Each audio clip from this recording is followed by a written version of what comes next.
I'm going to be a little bit late to the pharmacy, but I can't stop right after that. I can't just stop. Hello everyone, my name is Deckerlink, the trained and professional, and welcome back to Panzer Hearts. Usually this is where we'd fuck. When we get to the factory in the morning, we are greeted by a catastrophe. The bombing hit the factory hard. The walls have crumbled down, ceilings breached by the bombs so the sun leaks inside. Vehicles are all over, attempting to find routes around the huge craters marring the ground. Water jets from fire trucks onto still burning buildings. Nearby, a soldier strikes a man in dirty clothing. The fuck? What is he beating him for?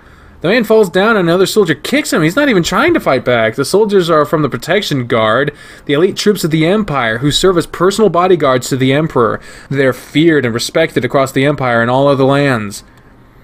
Collect the debris and put it over there. Hurry up. These are like the Green Berets. Are you really gonna pick a fight with a Green Beret? I sure as shit ain't. Oh. They're definitely not doing the right thing, but you're fucked if you try to fuck with them. Let's see what happens, though, because we can go back. This is pointless violence. I need to intervene. Astrid appreciated it. Well, that's best. Stop it! What are you doing? I think this man understands already. Him? He's not a man. He's a lower-class citizen. Oh, you son of a bitch. He's vermin, and we should treat him like vermin. What are you talking about? You can't treat people like that. And who do you think you want to talk to me like that, you measly factory worker? We are the Protection Guard, and we have direct authorization from the Emperor. Watch your mouth. He's right. I really don't want to get on the wrong side of the Protection Guard. Yes, sir. I apologize, sir. Much better now. Move on. Get back to your work. Yes, sir. I returned to Astrid, filled with anxiety. By the light of Hathor, what's happening here? It's the Protection Guard. They can do whatever they want. The Emperor has given them full authority. They could shoot us right here and no one could do anything about it. I doubt they shoehorned the sex into the story because they really didn't describe it at all. So I have a feeling there was probably a purpose behind it. I really need to get Kari on all of the above. That would be awesome. I'd love to have that conversation with him. Kari is the one of the authors, if not the author of Panzer Hearts. He's a very sweet guy. And he's a good host too. He seems to be like a guy I'd be very interested to talk to. Why would they do that? We're on the same side, right? We're all fighting for the Empire. If the Emperor has given them orders, there's no reason those orders should be against us. Bastion, can't you see the Protection Guard has been given full authorization? That means they don't have to listen to the Emperor. Their job is to protect the Empire at whatever cost. That could mean suppressing any ideas that would be contrary to the beliefs they have, like helping a man on the ground. What you did was brave, but utterly foolish. You could have been arrested and shot. That's so harsh. I mean, I was asking a legitimate question. Some questions aren't meant to be asked. But the man, he was defenseless. He posed no danger to anyone, and the guard called him vermin. To treat people like that, I don't know what to think. I don't know what to feel. Could our great empire be bad? Astrid moves closer to me. Bastion, we should get to work. The soldiers are giving us angry looks. It's a very bad idea to be at odds with the Protection Guard. Yes, you're right. Let's get to work. I'll see you later. See you later, Bastion. Inside the assembly hall. That's a bloody hook. There's a bloody hook. The only, yeah, you could see Interrobang up in the corner there. Inside the assembly hall, there are some 20 people in dirty clothing. So soon after the bombing, the hall's almost all cleaned up and ready to go. It's amazing, almost unbelievable for how severe the bombing was. Seems the lower classes can do a decent job after all. Yeah, don't forget us being like, lower class, blah, blah, blah, blah. Hans is yelling at the lower class workers. He looks very tired.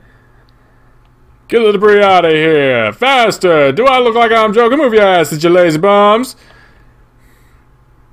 It's amazing. The hall's almost already ready for work. What an awful morning it's been. Awful morning? I've been here all night fixing the damage done by our monstrous enemies. And to make matters even worse, I lost a very important document yesterday. I'm so angry I could kill someone with my bare hands. Have you seen any important looking documents laying around? Yes, we should fucking give it to him. This is great news. Give it to me. I reach into my pocket to retrieve the blueprint, but my hand tries in vain to find it. I try my other pocket and it produces almost nothing but lint. Paper shuffling. Astrid fucking took it. If she fucking stole that fucking... Where is it? Oh, Jesus. Oh, no. No. Sir, I can't seem to find it. Sir Hans looks so angry. I wouldn't be surprised if he had exploded any second now. Nope. Nope. Nope. No, sir, I haven't. Let's just move along. Well, I wasn't expecting you to be of any help. Sir, there must be something I can do? Yes, follow me. Jesus. Jesus. You could start assembling this tank. Winter is coming, so we need to build lots of winter model schnauzers. We need these beasts in great numbers, and we need to build them quickly. They will help us secure the final victory. Get into the cabin and start assembling. Yes, sir. I enter the crane's operator cabin, totally shaken. I have no idea Hans could be like that. After a few seconds, I gather myself and overcome the trembling in my body. I have to focus.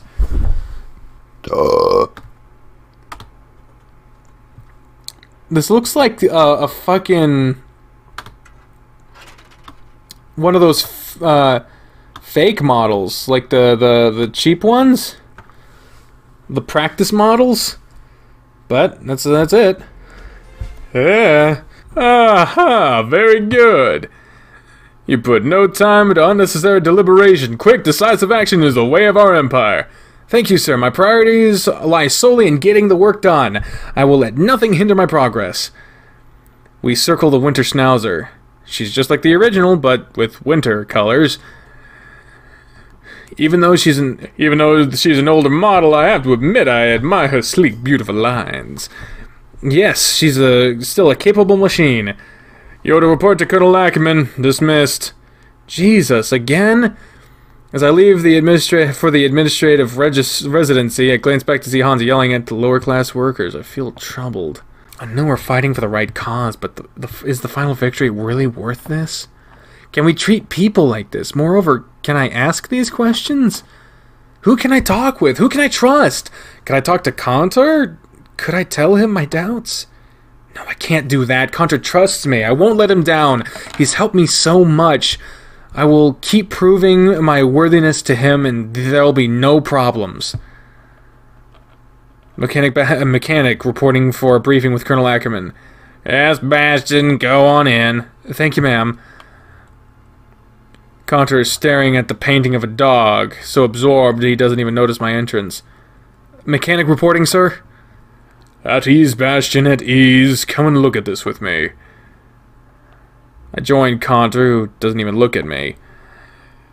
Instinctively, I try to observe the painting as well, but it's just a dog.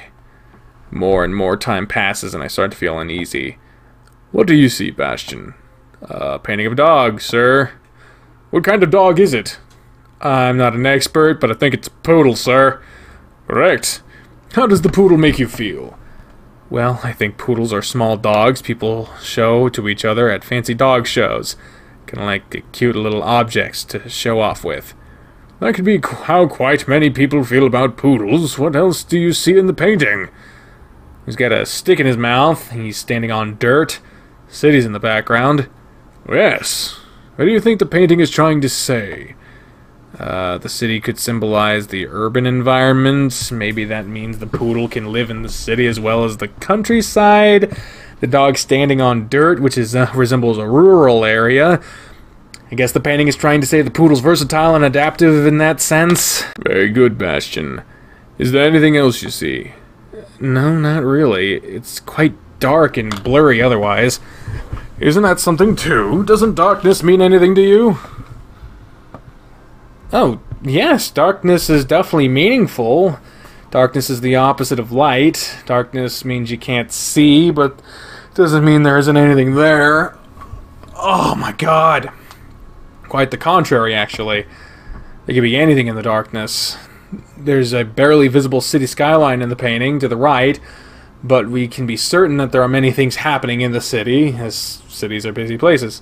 The city's probably bustling with life and full of human interactions. Maybe there are also poodles there? Contra laughs heartily. I get the feeling he liked my answer. Such splendid inferences you've made, Bastion. Just one more question. Do you see anything beyond the darkness? I examined the painting more closely than before, so close my face almost touches the canvas. Suddenly details appear that wasn't there before. Is there? I don't see any other details. I mean, the smoke looks like it could be coming from the mountains. Maybe that's a volcano, but I don't know. There it is, I see it. What do you see, Bastion? A volcano's erupting on the left side. Yeah, because that's... You can see that the smoke is coming up from it. The volcano's pushing out ash and lava, and it's the volcano causing the darkness. If there was no volcano, we'd see much better. Maybe there's actually no life in the city at all. Maybe everyone's escaped the eruption.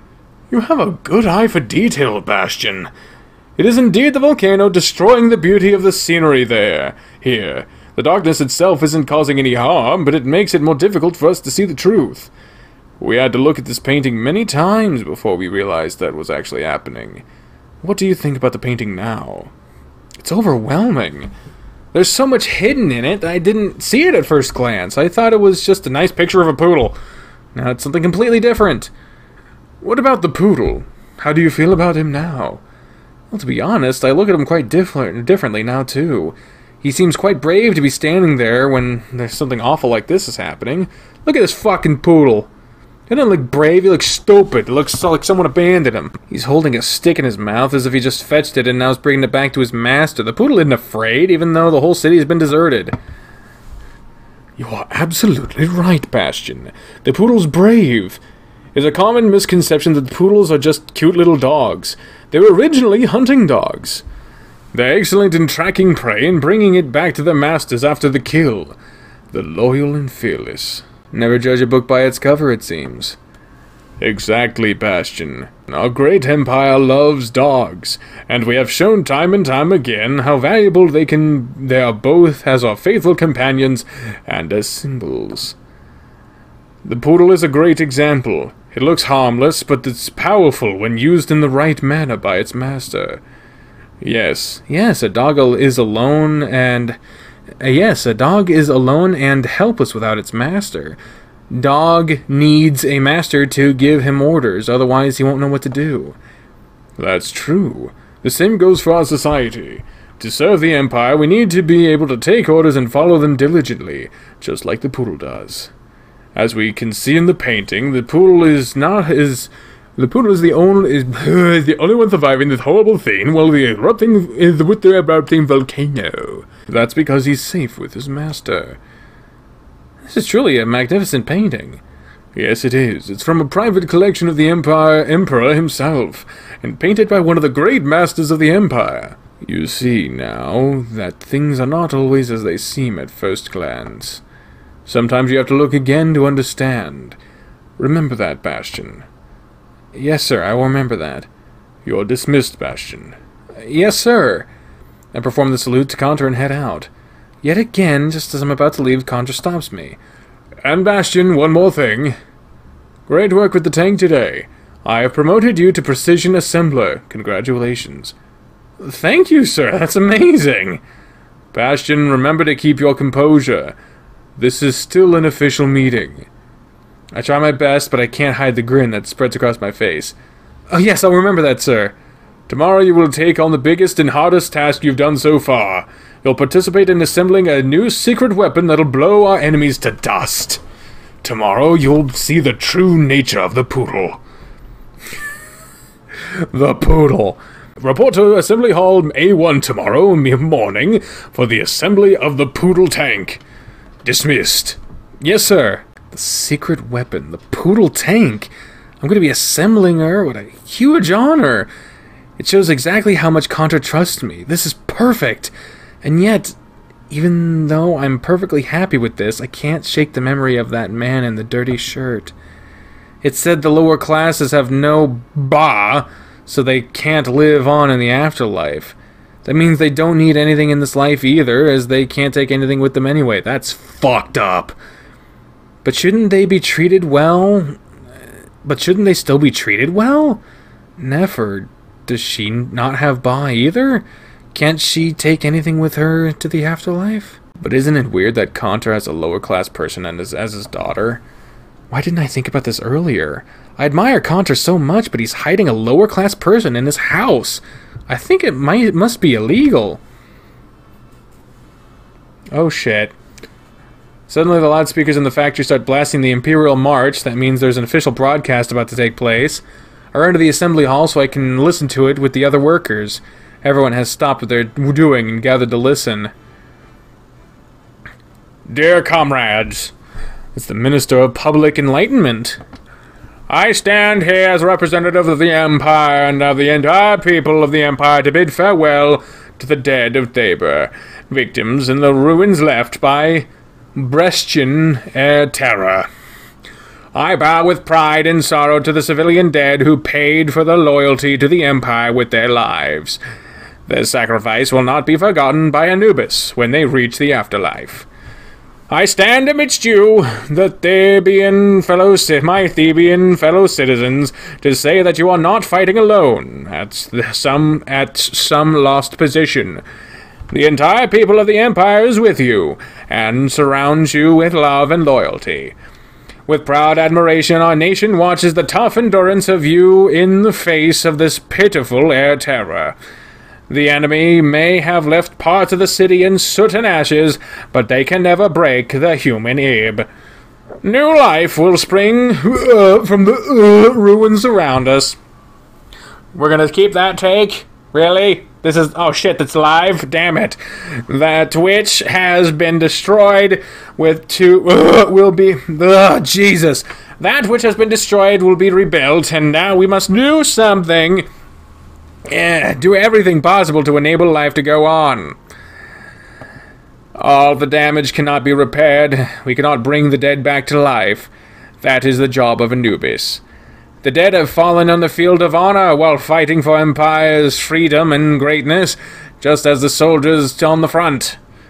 Whether man, woman, or child, they were victims of a cynical enemy that is trying to win by evil and perfidious. Who put that line in the script? Air terror, what he is unable to do by force of arms to break our people's morale. The child crying next to her dead mother flashes... oh shit, that's me. The child crying next to her dead mother flashes in front of my eyes as I shiver. I wish to speak so loudly here that no one can fail to hear. I stand here as an accuser before the world public. I accuse the enemy of conducting brutal air terror for no other reason than to torture a defenseless civilian population, to inflict sorrow, horrors, pain, and death upon them as a way of forcing them to betray their nation. Such an attempt will never succeed. These cowardly deeds will only bring eternal shame on the nations whose governments carry on contemptible and insidious warfare against women, old people, and children. The fate and the future of our people is being decided not only on the front, but also on the home front. The children who fall to the enemy terror prepare the way... what? The children who fall to enemy terror prepare the way for millions of other children in the future. The women who lose their lives to the enemy bombing terror prepare the way for millions of women to give birth in the coming decades and centuries. Death usually brings not only sorrow, but also a kind of reconciliation. But in this case, it cries for revenge!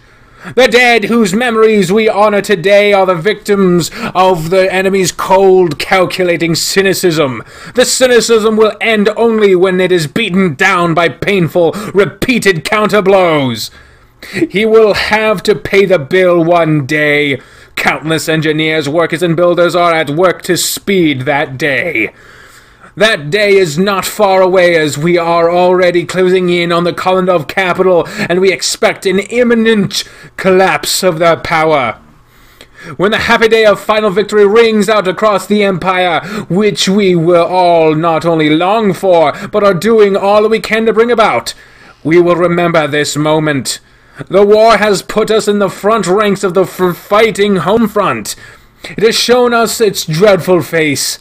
When the final victory is achieved, you, the citizens of Thabor, will have the first right to bow before Montu to receive the feathers of victory.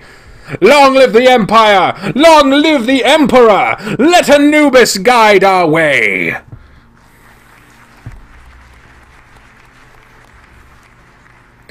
The whole factory erupts into thunderous applauses and cheers. The speech was targeted directly at us, the citizens of Thabor. After the applauses wither away, everyone gets back to work, doubling their efforts. Our enemies did a grave mistake in bombing us. They will pay the price.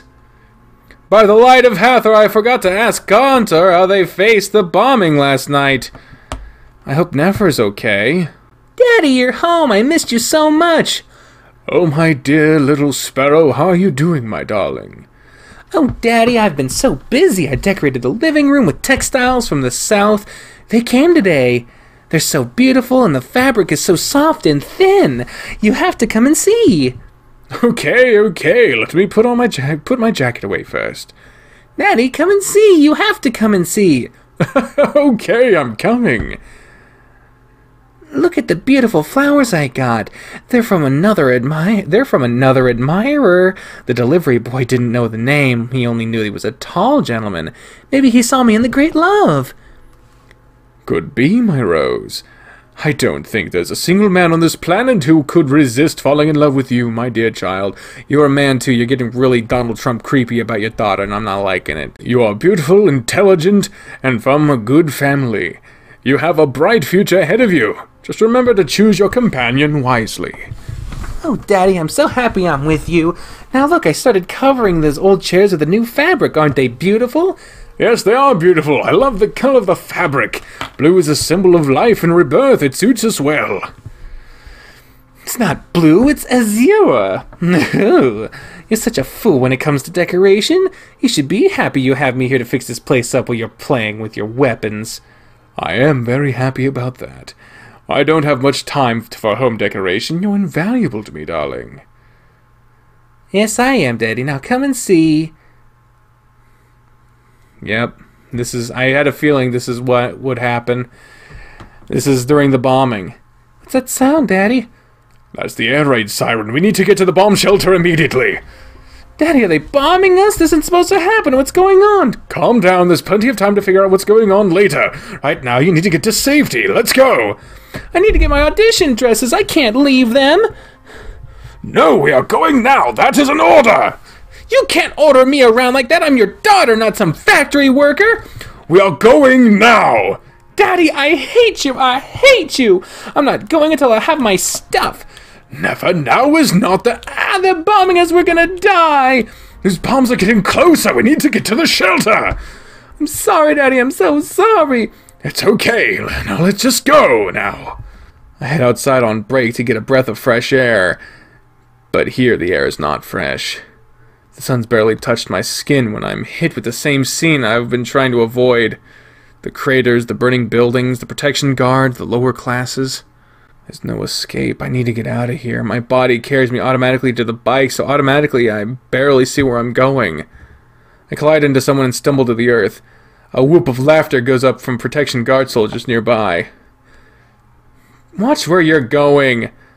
Bastion, are you okay? By the light of Hathor, it's Nefer. If I thought I was embarrassed before. Nefer, I didn't see it was you. How you doing? I think it's been quite a rough time for everyone. I'm glad to see you're okay. How did you do last night? Oh, yes, I'm fine. I was balls deep in another woman, but I hope you're fine with that. Oh, we can either be honest or we can lie. Well, Jesus. She really seemed into us, but we don't fucking owe her that. We were with Astrid. No lying. Not trying to double play. I ain't no playa, I'm just playing a game. And that is the fucking game here, not... You know what I mean. I was at the zoo park with a girl. Never will remember that. We were having a picnic when the bombing started. We were lucky to survive. Oh, you had a picnic? It's great that both of you survived. It must have been really scary. Yes, we made it through. The bombing was crazy, though. Where were you when it happened? I was at home with Dad. We have a bomb shelter downstairs, so we went there as soon as the bombing started. It's important to act quickly in that sort of situation. Oh yeah, he's better off with Astrid. Yeah, no time to think, just act. It's strange how one can forget the war when it's not so close. I mean, the front is so far away. Daddy told me our army is closing in on the Collindorf capital now. It's only a matter of weeks until this is all over. That's great news! I'm so happy I've been able to help with the war effort despite being wounded. Daddy told me yesterday you've been doing great. It makes me happy to see you making progress. Have you been building the biggest tanks already? It's been an interesting summer. I haven't built the biggest tank yet, but Colonel Ackerman told me I'll take on something new tomorrow. I have a feeling it'll be spectacular. Oh, I have to get going. Daddy's waiting for me. It was a pleasure seeing you, Nefer. You too, soldier boy. As Nefer leaves, I do my best to resist the urge to walk after her. Her scent follows her steps behind and calls me to join them. Nefer, truly the finest flower of the Empire. After Nefer enters the factory building, I can finally clear my head. I wonder where Astrid is. I haven't seen her since morning. She should be off her shift already. And who was that bitch following us after the movie theater? I still think it was Astrid. I'll wait for a while inside. Today turned out to be a lot better than it seemed to be this morning. I assembled the winter schnauzer. I had a good talk with Contour, got a promotion, and got to see Nefer. I gotta imagine, though, we already turned down Astrid once in favor of Nefer. Now we've turned down Nefer in favor of Astrid. So we're probably not going to get either one's good ending. We're probably just going to get a fucking neutral ending. Yay. I think the minister's speech really raised everyone's spirits after the bombing. Besides, no one I know got hurt by the bombing, and I'm fine myself. All will be well, I'm sure. Without the bombing, yesterday would have been perfect. It was so much fun with Astrid. I really need to see her. Where is she? I'll go check to see if she's at home. Still haven't checked on your own mother. Oh, what the fuck? Unknown location earlier that day. Astrid, tell us what you got. Yes, sir. As you know, I've been tracking Subject B this... What? B this summer. As you also know, he holds the potential to be a huge asset to our...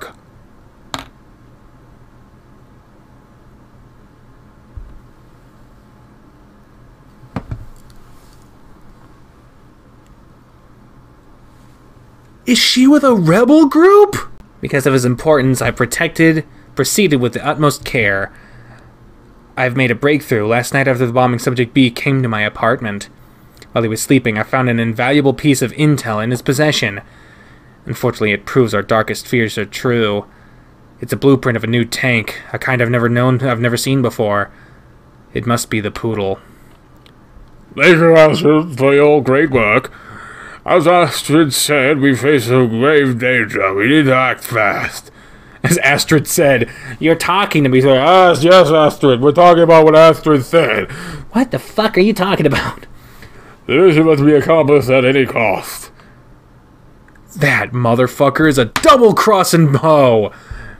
There's no answer at Astrid's door, no matter how much I knock. Where is she? Surely she's okay. Try the handle and the door opens. After only a moment of hesitation, I enter. There's no answer. Astrid, you home? Door was open, so I came in. Looks the same as when we left. Aha! The envelope is under the door. Not under the door, under the fucking cabinet. The bed's hastily made and 2 coffee cups still on the table. If I'm here, though, I might as well help myself to some coffee. Surely that would be alright. Lift up one of the coffee cups and intending to wash it, but... But the latter path, oh, not again. It splashes all over me instead. I like Spider-Man, Jesus. I checked to the water basin and cleaned my shirt. Where could she be?